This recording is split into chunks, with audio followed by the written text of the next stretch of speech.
ازيكم؟ تعالوا النهارده هنتكلم عن التركه النهارده عن السمك المكرونه. اول حاجه السمك المكرونه الوقت بتاعه، يعني السمك بيبقى حلو جدا، بيبقى في شهر 10 وفي شهر 11 و12، يعني الوقت اللي احنا فيه ده ينفع جدا بيبقى موجود بالحجم ده، وهو ده الحجم الحلو اللي بيبقى طعمه كويس وبيبقى مسكر، بيبقى حلو جدا. ينفع جدا ان احنا نجيبه نخزنه في الفريزر، مش بيجراله اي حاجه اي حاجه خالص، بيبقى حلو جدا. وكمان بيبقى في الوقت ده سعره حلو. و عايزين بقى تتبلوه تشيلوه متبل اوكي، عايزين تشيلوه بس متنضف اوكي. اهم حاجة بس نقفله كويس قوي، نبعد عنه اي حاجة تانية ملهاش علاقة بالسمك، عشان بس ريحة السمك ممكن تكرف في اي حاجة تانية. تمام، يبقى دول اللي بالنسبة لتخزين السمك. تعالوا بقى بالنسبة ل سوا بقى السمك وقرمشته.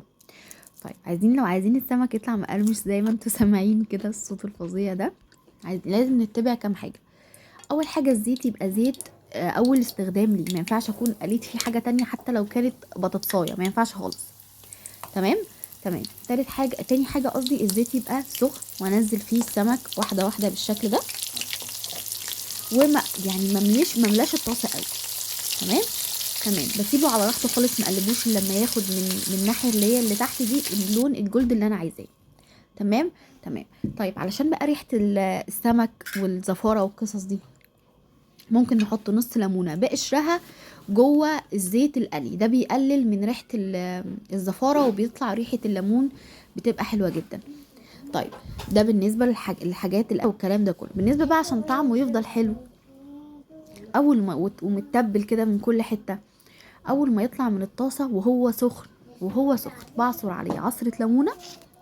تمام، مش ساعه الاكل، لا، اول ما يطلع من الطاسه، وبرشله رشه كزبره ورشه من الكمون. لو انتي عاملاه دلع شويه ممكن تحطي كمان رشه من الملح. تمام، يبقى رشه من الملح، رشه من الكمون، ورشه من الكزبره. وكلوا بقى احلى سمك مكرونه وادعولي بجد. لو قرمشه هتلاقوا طعم حلو، هتلاقوا يعني غناوه كده في الطعم، وهيبقى فظيع. ان شاء الله هتلاقوا الوصفه دي بقى كامله عندكم في القناه، اتفرجوا بقى في كل التفاصيل اللي فيها. وبس، دي كانت تركة النهاردة، يا رب تكون عجبتكم. اشوفكم على خير ان شاء الله في تركات وفيديوهات جاية كتير. باي باي.